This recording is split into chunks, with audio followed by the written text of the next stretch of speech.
বাবাকে কিয়ামতের দিন ওই সন্তান, ওই ছেলে, ওই মেয়ে, যে মা বাপ তার সন্তানকে দিন শিখায় নাই, আল্লাহ চিনায় নাই, আখিরাত চিনায় নাই, পরকাল চিনায় নাই, ইবাদত আমলে বাধ্য করে নাই, চেষ্টা করে নাই, দিন রাত্রি ফিকির করে নাই, কিয়ামতের দিন ওই সন্তান নিশ্চিত মনে রাখবেন ওই মা বাপকে হাসরের ময়দানের কোটি কোটি মানুষের সামনে সন্তান তার মা বাপকে বেইজ্জতি করে, কোনো সন্দেহ নাই। সন্তান বেইজ্জতি করবে ওই মা বাপকে। কি ধরনের বেইজ্জতি? পায়ের নিচে ফালাইয়া, মুড়াইয়া, ফাঁড়াইয়া, এরপরে সন্তান জাহান্নামে যাবে। নিজ সন্তান তখন পিতা মাতাকে পায়ের নিচে ফালাইয়া মুড়াইবে, ফাঁড়াইবে, এরপরে বলবে আল্লাহ আজকে এদেরকে বেইজ্জতি কইরা, অপমানিত করে আমি গেলাম, জাহান্নামে যাচ্ছি, এরা আমারে বঞ্চিত করে। আমি ছোটবেলায় বুঝতাম না, আমি 6 বছর বয়সে আমি কিছুই জানতাম না, কিছুই জানতাম না। এই জন্য আল্লাহ তাআলা এখানে শিখাইছেন, وَإِذْ يَرْفَعُ إِبْرَاهِيمُ الْقَوَاعِدَ مِنَ الْبَيْتِ وَإِسْمَاعِيلُ, আল্লাহ বলেন ইব্রাহিম আমার ঘর পুনর্নির্মাণ করলো, এবং ইসমাইল অর্থাৎ ইব্রাহিম তার সাথে ছেলেকেও নিলেন, নিয়া বাপ ফুতে এবার এক মনে, এক ধ্যানে, এক ফিকিরে আল্লাহর ঘর নির্মাণ করছে, কাবা নির্মাণ করে এবার আল্লাহর কাছে ইব্রাহিম আলাইহিস সালাম ছেলেকে সাথে নিয়া, আহা বড় কেমন সুন্দর বিষয় যে মনে করেন একজন বাবা, ওনার বয়স তো 85 বছর আর ছেলেটার বয়স 13-14 বছর, তো বাপ ফুত দুইজনেই আল্লাহর কাছে হাত উঠেছে, মুনাজাত ধরছে, একটা বড় হাত, একটা ছোট্ট হাত, পিচ্ছি হাত, একটা ছোট্ট মানুষের হাত আর একটা বড় মানুষের হাত, তো 2 হাত একসাথে আল্লাহর কাছে এবার উঠাইছে। উঠাইয়া ইব্রাহিম আলাইহিস সালাম কতগুলো দোয়া করছে আল্লাহর কাছে, এইটাই শেষ, এই দোয়াটি বলতে চাই শুনুন।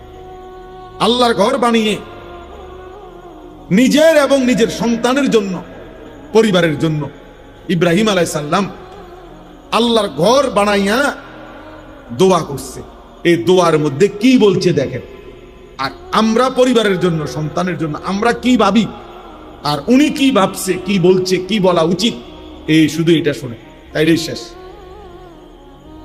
ইব্রাহিম আলাইহিস সালাম ইসমাইলকে সাথে নিয়ে আল্লাহর ঘর কাবা পুনর্নির্মাণ করে আল্লাহর কাছে 2 হাত তুলে দোয়া শুরু করছে। এবার এই দোয়া করতেছে, রব্বানা তাকাব্বাল মিন্না, 1 নম্বর দোয়া, আয় আল্লাহ আমরা পিতা পুত্র মিলে আপনার ঘর নির্মাণ করলাম, রব্বুল আলামিন আমাদের এই খেদমতটুকু আপনি কবুল করে নেন।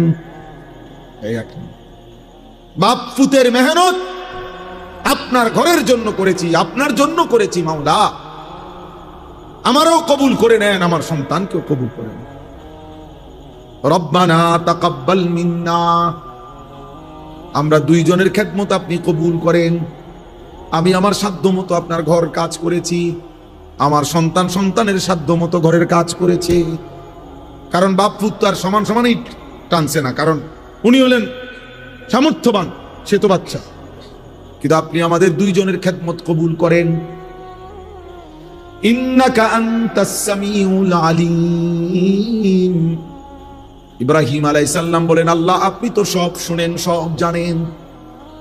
আল্লাহ আপনার জন্য করেছি কিনা, আপনার সন্তুষ্টির জন্য ঘর করলাম কিনা, আপনার কাজ করলাম কিনা, দুনিয়ার কেউ যদিও না জানে আপনি তো জানেন, আপনি তো জানেন, আপনি তো সব শুনেন, তাহলে আপনাকে তো আড়াল করার কিছুই নাই। ইন্নাকা আনতাস সামিউল আলিম, আয় মাওলা নিশ্চয়ই আপনি সব শুনেন, সব জানেন, অতএব আপনি আমার দিলের খবরও জানেন, আপনি আমার বাহিরের খবরও জানেন। আমি আমার ছেলেকে কি বলছি আপনি সেটাও শুনেন, আমার ছেলে আমারে কি বলছে তাও আপনি জানেন, সব আপনি শুনেছেন, জানেন। অতএব আপনি আমাদের পিতা পুত্রের এই খেদমত কবুল করে নেন। এই হলো 1। 2 নম্বরে দোয়া, রব্বানা ওয়াজআলনা মুসলিমাইনি লাক।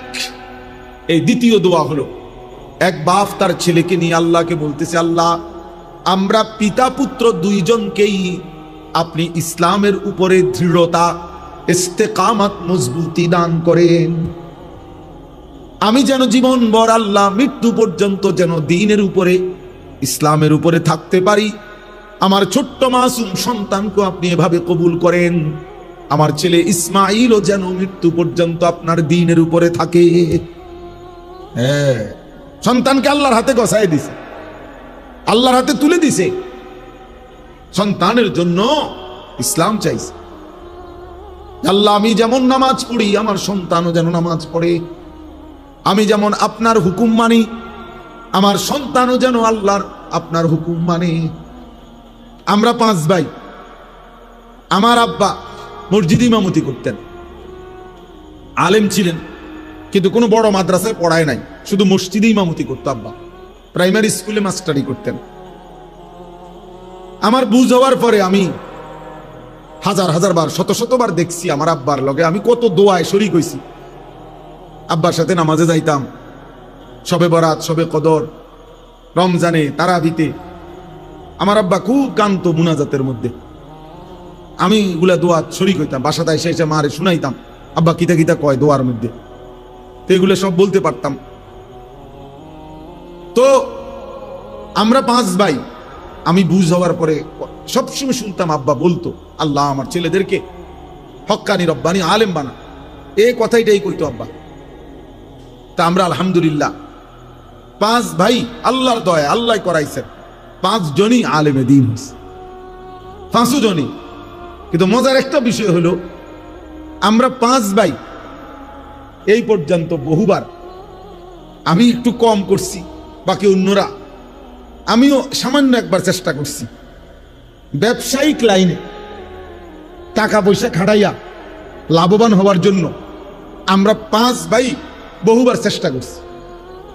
এই পর্যন্ত যতবারে আমরা 5 ভাই, যে ভাই ব্যবসায়িক কোনো লাইনে টাকা খাটাইছি বা চেষ্টা করছি, মনে মার খেয়েছি, শক্ত মার, মারি যে মার আর ফুঁজি নাই, একেবারে ফুঁজি নাই। মানুষ তো কিছু লই আইহে, হ্যাঁ, লাভটা তো ফুঁজি নাই, সুতরাং একেবারে একজনেরও না। আর এইটা কি, আমি সব সময় তো আমার ভাইদেরকে আমি অনেকবার বলছি, মেজো ভাইয়ের হাত ধইরা, ছোট ভাই করে হাতে ধইরা আমি অনেক সময় বলছি, এখনো বলি ভাই করে, ভাই আমি একটা বুঝা বুঝছি, আমার আব্বা আল্লাহর কাছে এমনি কইছে, এমনি কবুল হয়েছে, আমরা কোনো দোকান কয় না, ব্যবসা কয় নাই। আমার আব্বাই যদি আমাকে লাগে একটু টাকা পয়সার কথা কইয়া যাইতো, তাহলে এই লাইনে আপনারা পারতেন। আব্বাই বলে গেছে আল্লাহ সন্তানদেরকে আলেম বানান, বাফে যেমনি কইছে এটাই কবুল হয়েছে।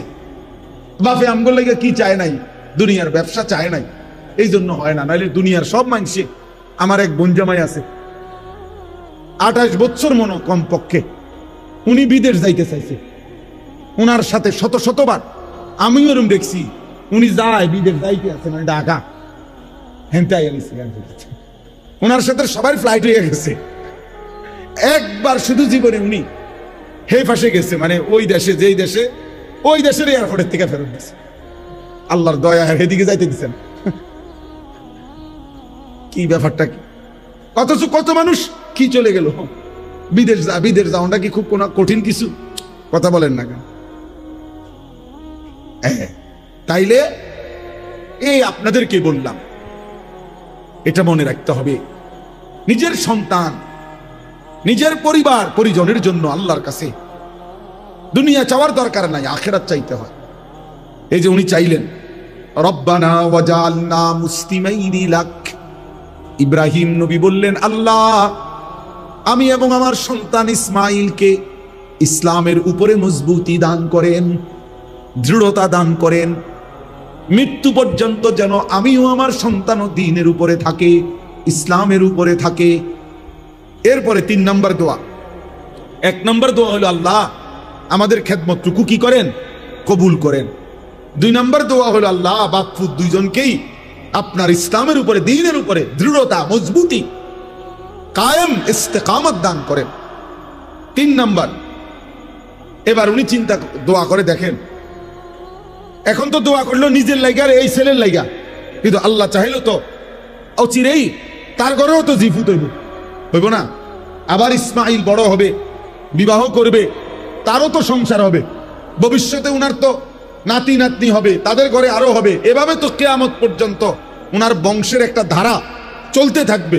এবার উনি কি ফিকিরমান ইব্রাহিম নবী, উনি বলছে ওয়ামিন দুররিয়াতিনা উম্মাতাম মুসলিমাতাল লাক, রব্বুল আলামিন কিয়ামত পর্যন্ত আমার যেই বংশধারা, ইসমাইলের যেই বংশধারা, এই বংশধারায় কিয়ামত পর্যন্ত আপনি আপনার অনুগত উম্মতে মুসলিমা হিসাবে আমার বংশধরের একটি অংশকে অবশ্যই কবুল করেন। এমন যেন না হয় 100 বছর পরে ভালো বংশ ছিল, নেককার বংশ ছিল, নামাজি বংশ ছিল, দাদা নেককার ছিল, বাপ নেককার ছিল, ফুতেও কিছু কিছু নামাজ পড়তো, এরপরে আইয়া 70 বছর পরে এখন আর কেউ নামাজ পড়ে না, কেউ আল্লাহরে চিনে না, সব আল্লাহর নাফরমানি করে শেষ।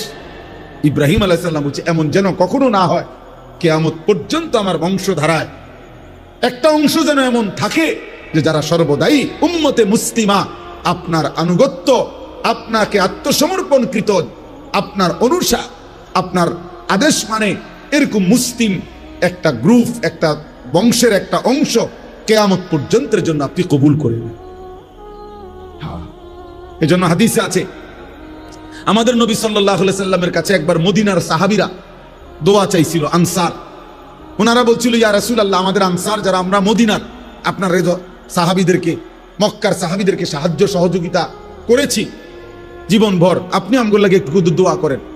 হাদিসে আছে নবীজি দোয়া করছে, আল্লাহুম্মা গফিরিল আনসার, আল্লাহ আমার আনসারি মদিনার সাহাবীদেরকে মাফ করে দেন। এরপরে নবীজি বলছে ওয়া বানিল আনসার, আল্লাহ আমার আনসারীদের সন্তানদেরকে মাফ করে দেন। ওয়া আবনাই বানিল আনসার, তাদের সন্তানের সন্তানদেরকে মাফ করে দেন। এইভাবে 5-6 বার বলছে নবী, অর্থাৎ আল্লাহ শুধু এদেরকে না, এদের আগত খানদান যারা কিয়ামত পর্যন্ত আসবে তাদেরকেও মাফ করে, তাদেরকেও মাফ করে দেন।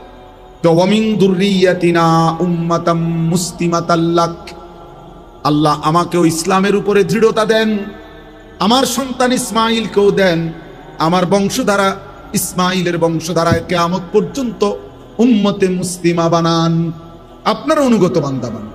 এজন্য একজন মুসলমানের সার্থকতা মিয়া, আপনি তো 30 বছর খাইছেন দাইছেন সুদে ঘুষে কিস্তিতে লোনে খাইয়া দাইয়া, এরপরে চলে গেলেন মিয়া। এরপরে যদি বংশধর এমন হয় 50 বছর পরে আপনার বংশের কেউ আল্লাহ চিনে না, নবী চিনে না, আখিরাত চিনে না, তো আপনার কবরে সওয়াব যাবে কেমনে? আপনার কবরে সওয়াব যাবে কেমনে? আপনার বংশধর তো আল্লাহই চিনেন, আখিরাতে তো চিনেন।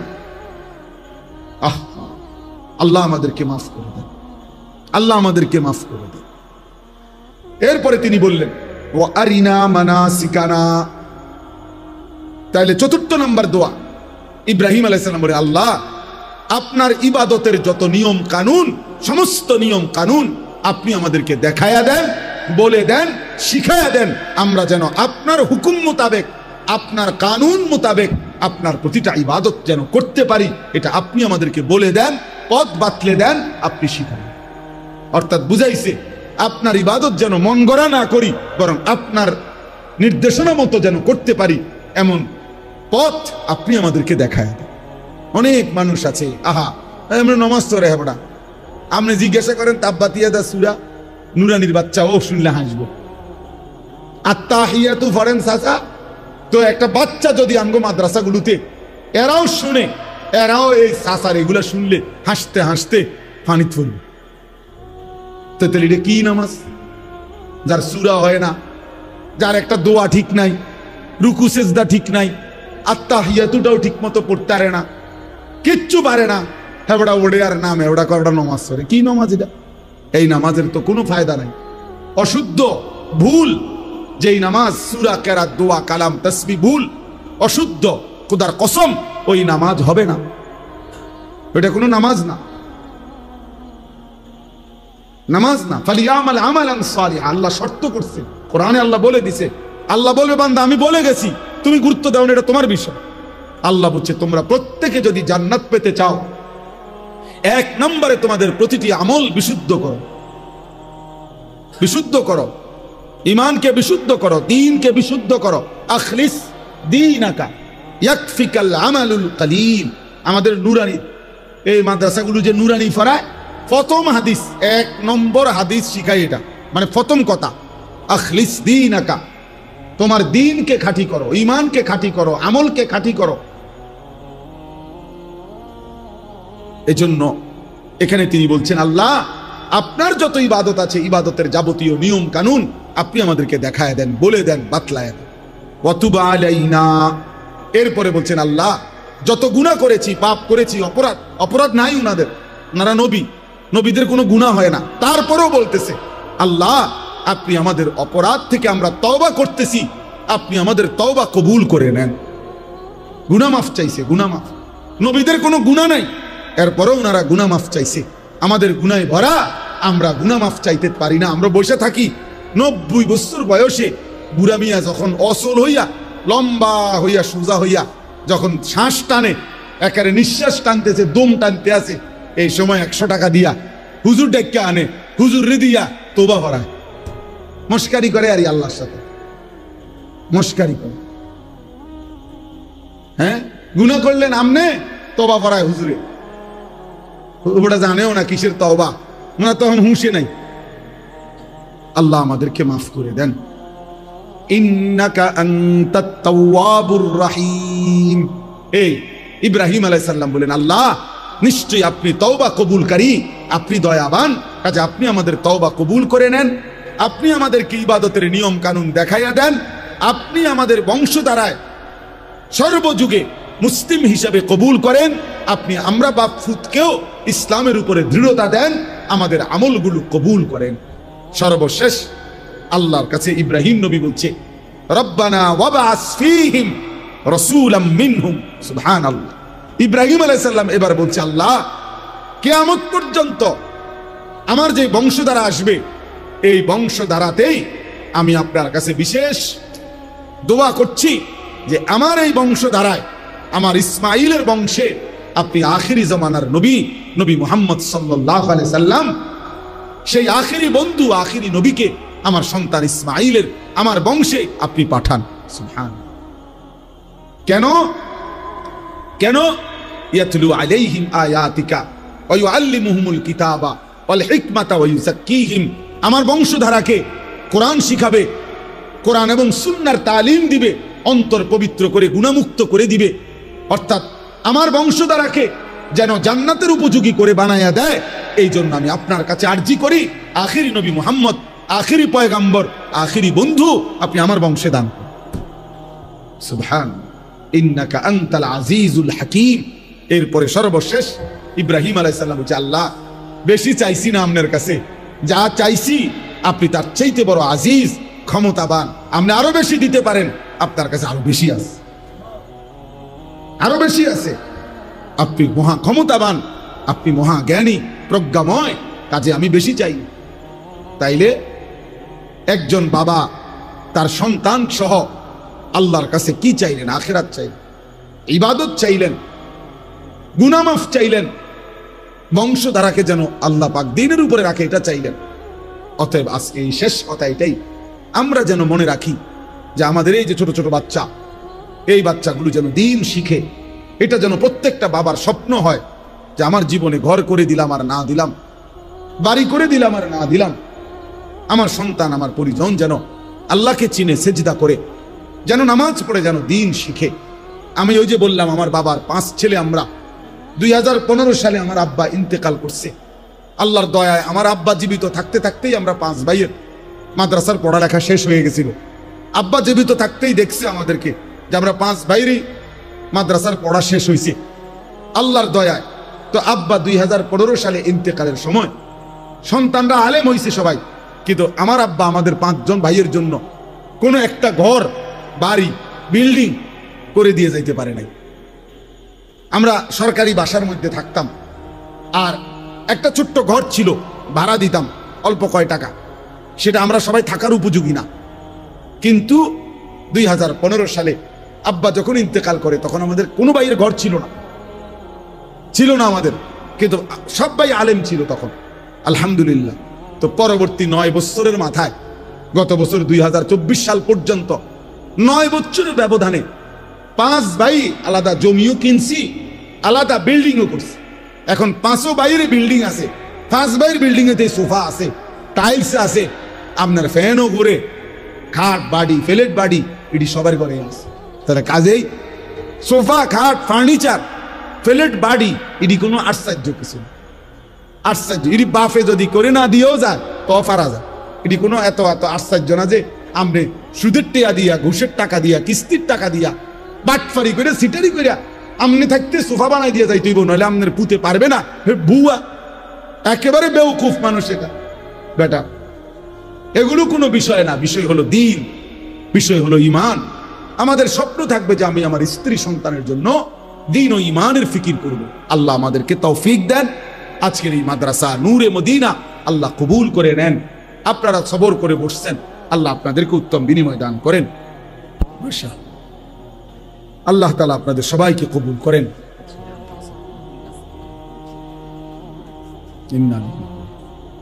খানদানকে কিয়ামত পর্যন্ত দ্বীনের উপরে কায়েম করে দেন। আল্লাহ সমস্ত কবরবাসীদেরকে মাফ করে দেন। কিয়ামত পর্যন্ত কবরের আযাব মাফ করে দেন। ছোট্ট যেই বাচ্চা আল্লাহ মারা গেছে তাকেও মাফ করে দেন। তার মা বাপকে সবরে জামিল দান করেন। আল্লাহ অসুস্থ বিমারি যারা শিফা করে দেন। আশরাফের আব্বাকে আল্লাহ আপনি শিফায়ে কামিলা আজেলা দান করেন। আমরা যে যেখানে অসুস্থ আল্লাহ প্রত্যেককে আল্লাহ সুস্থতার হায়াত দান করেন। প্রত্যেকের কামাই রুজিতে হালাল বরকত দান করেন। আল্লাহ যার যত পেরেশানি অস্থিরতা আছে দূর করে দেন। এই মাদ্রাসায়ে নূরে মদিনা আপনি কবুল করে নেন, আপনি কবুল করে নেন। আপনি চাইলেই মাওলা হবে, আপনি না চাইলে কিছুই হবে না মাওলা। যে বাচ্চাদেরকে আল্লাহ ছেলে মেয়েদেরকে কোরআনের সবক দেওয়া হলো, আল্লাহ এই প্রতিটা বাচ্চাকে কায়দা আমপারা কোরআন শরীফ কবুল করে নেন। আল্লাহ এদেরকে হাফেজ আলেম মুত্তাকি আরিফ রব্বানি বানিয়ে দেন। এই কোরআনের বরকতে আল্লাহ এদের মা বাপকে মাফ করে দেন, এদের খানদান বংশধরকেও মাফ করে দেন। আল্লাহ আমাদের প্রত্যেকের নেক মাকসাদ আপনি পূরণ করেন। আয় আল্লাহ যার যত পেরেশানি আছে আসান করে দেন। প্রবাসীদেরকে সহি সালামতে রাখেন, গোটা দেশকে নিরাপদ করে দেন। আল্লাহ সারা পৃথিবীর মুসলিম মুসলমানকে বিজয় দান করেন। আপনার ঘর জিয়ারত করবার তৌফিক দান করেন। আল্লাহ আপনার ঘর জিয়ারত করবার তৌফিক দান করেন। আপনার ঘরে বারবার যাওয়ার তৌফিক দান করেন। রব্বানা তাকাব্বাল মিন্না ইন্নাকা আনতাস সামিউল আলিম। রব্বানা ওয়াজআলনা মুসলিমাইনি লাকা ওয়া মিন যুররিয়্যাতিনা উম্মাতাম মুসলিমাতাল লাক ওয়া আরিনা মানাসিকানা ওয়া তুব আলাইনা ইন্নাকা আনতাত তাওয়াবুর রহিম। রব্বিরহামহুমা কামা রব্বায়ানি সগীরা। রব্বানা হাব লানা মিন আজওয়াজিনা ওয়া যুররিয়্যাতিনা কুররাতা আ'য়ুন ওয়াজআলনা লিল মুত্তাকিনা ইমামা। সুবহানা রাব্বিকা রাব্বিল ইজ্জাতি আম্মা ইয়াসিফুন ওয়া সালামুন আলাল মুরসালিন ওয়ালহামদুলিল্লাহি রাব্বিল